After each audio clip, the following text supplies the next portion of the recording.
आइए सुनते हैं कहानी मैं बनी बोझ। रूबिया की शादी एक धोखे तरीके से कराई गई।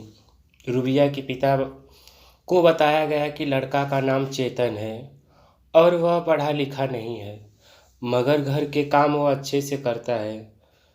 वह खेती बाड़ी का काम चेतन संभालता है, मगर उसको यह नहीं बताया गया कि लड़का दिमागी तौर से असंतुलन है।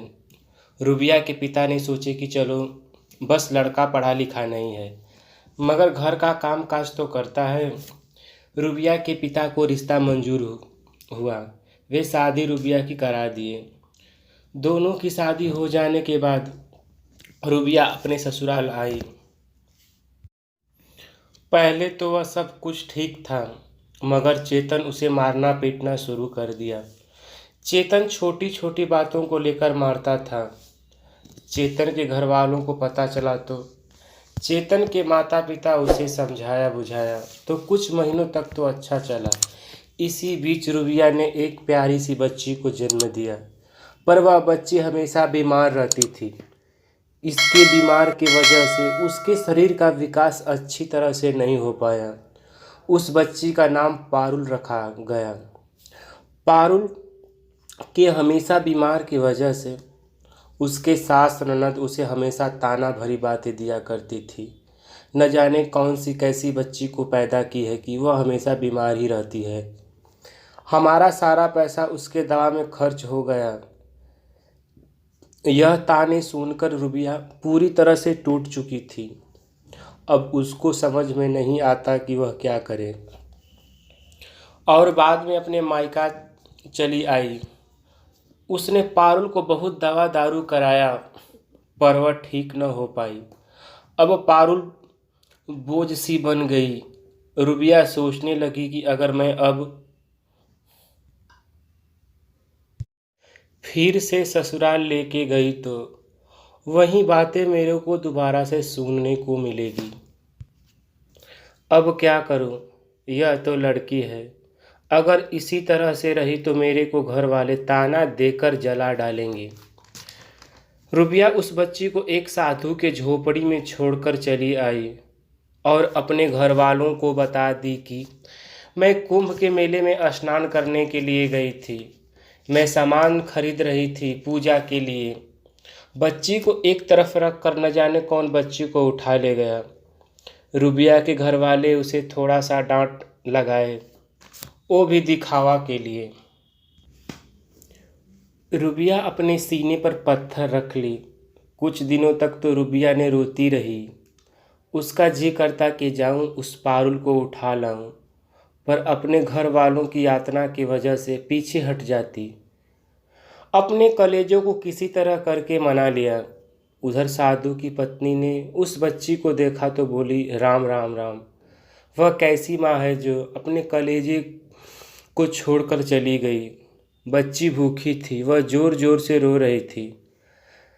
साधु की पत्नी अपने गोद में उठा ली, पर वह देखकर सोचने लगी कि बच्ची का उम्र लगभग 3 साल है और वह चल नहीं पा रही है। जब ये बात साधु बाबा को उनकी पत्नी बताई तो साधु बाबा समझ गए। साधु बाबा को कोई संतान नहीं थी।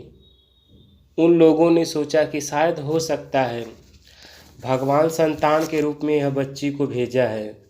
साधु बाबा और उनकी पत्नी उस बच्ची को सेवा करते रहे और जड़ी बूटी उसे पिलाते रहे।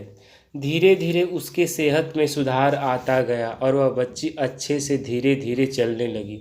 समय बीतता गया। अब पारुल बड़ी हो चुकी थी। साधु बाबा ने सारी बातें पारुल को बता दिए थे कि तुम हमारी पुत्री नहीं हो। जब पारुल को मालूम हुआ तो वह अवाक सा हो गई। पारुल सोचने लगी कि मैं अपनी माँ के लिए बोझ बन गई, मगर उसे माँ की कभी महसूस नहीं हुई। पारुल को ममता और दुलार साधु बाबा और उनकी पत्नी से मिलता, पर पारुल के आत्मा में माँ से मिलने की लालसा होने लगी। पर वो क्या करे, उसे पता नहीं था कि मेरी माँ इस समय कहाँ होगी। समय बीतते गए। एक दिन रूबिया उसी रास्ते से आ रही थी जब याद आया कि मैं अपनी बच्ची को कुछ साल पहले यहाँ पर छोड़ा था, तो उसे देखने के लिए उसकी ममता उमड़ पड़ी और वह साधु बाबा के कुटी में जा पहुँची। तो देखी कि एक सुंदर लड़की आश्रम की साफ सफाई कर रही है। रुबिया को पता नहीं हुआ कि मेरी बेटी है। उसको तो उम्मीद भी नहीं थी कि मेरी बेटी चल सकती है और इतनी हष्ट पुष्ट होगी। उसके मन में था कि या तो मर गई होगी या तो चरपाई पे पड़ी होगी। तभी साधु बाबा आ गए। तो रुबिया प्रणाम करके बोली, बाबा प्यास लगी है। तो बाबा ने आवाज़ दी कि पुत्री पानी लाना। तो वह पानी लेकर आई। तो रुबिया पूछने लगी कि बाबा यह लड़की आपकी है? तो बाबा बोले नहीं। उन्होंने सारी बात बताई और इस बच्ची को कोई मेरे कुटी में छोड़ गया था। तो